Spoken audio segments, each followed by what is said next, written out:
হোলির দিন ছিল। সেই দিনই মহাদেব এক গরিব বৃদ্ধ শ্রমিকের রূপ ধরে পৃথিবীতে এলেন। আজ তিনি মানুষের নয়, হৃদয়ের পরীক্ষা নিতে এসেছিলেন।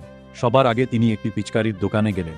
সেখানে ভীষণ ভিড়, মানুষ দামি দামি পিচকারি কিনছে, রঙে ভরা তাকগুলো ঝলমল করছে।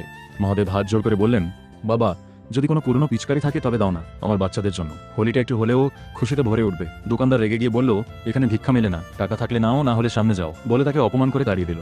মহাদেব শুধু মৃদু হেসে সামনে এগিয়ে গেলেন। এরপর তিনি একটি বড় কলোনিতে পৌঁছালেন, যেখানে সবাই রঙে মেতে আছে। তিনি বললেন, একটু রং কি পাওয়া যাবে?